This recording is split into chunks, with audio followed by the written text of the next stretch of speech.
Some time ago, we discussed Mikio Naruse's final feature film, 1967's Two in the Shadow, also known as Scattered Clouds. Today, I shall be looking back to an earlier work of Naruse's, and possibly one of his more beloved, 1952's Lightning, or Inazuma. An adaptation of a novel by Fumiko Hayashi and adapted to the screen by Sumi Tanaka, Lightning is a film which makes manifest my preference for experiencing characters in the film medium rather than in the literary medium.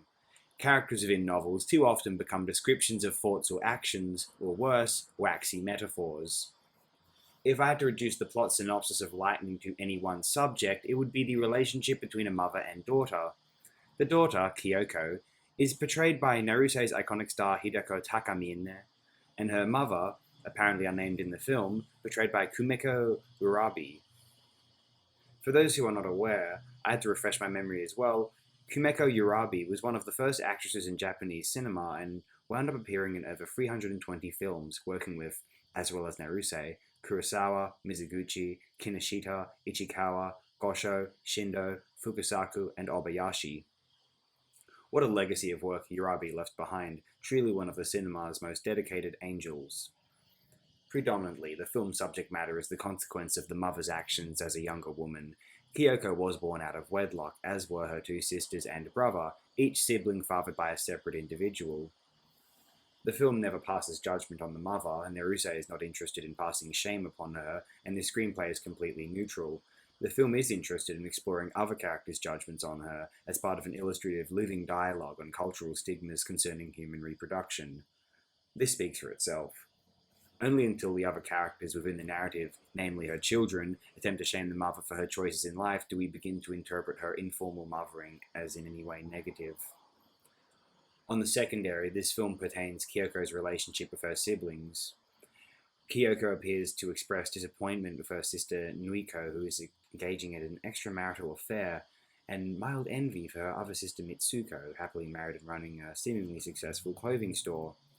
She is disheartened to learn that Mitsuko's husband has had a mistress, terrified that the future holds nothing to look forward to.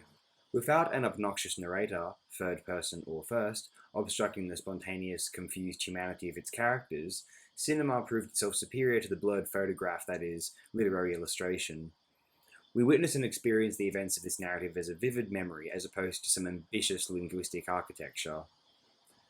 The film which most illustrates this, in my opinion, is 1968's Memories of Underdevelopment compared to its source novel.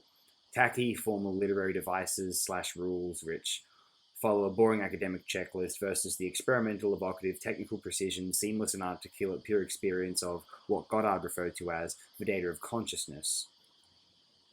Come on.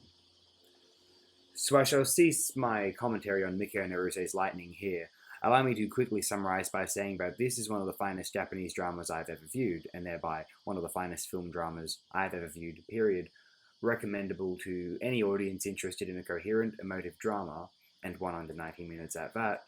Lightning Inazuma is absolutely timeless, a truly brilliant cinematic exercise. And before I go on, I will quickly speak my praise for Ichiro Saito's score, utterly superb, and the film's effectiveness is not imaginable otherwise without an equivalently apt companion. Anyway, in my opinion, the only things literature has ever had over film is this claim that it leaves things to a reader's imagination. That's all well and good. It might be truly difficult to capture those specific sensory qualities of Poe and or Lovecraft's prose, for example, with its terrifying incomprehensibility, fated to be ruined, reduced by any artistic visualization of it, of any kind. I understand that, but formal drama and character studies are almost always inherently superior in the filmic form. You may have to watch the right film, so to say, and to implore forgiveness for sounding so pretentious.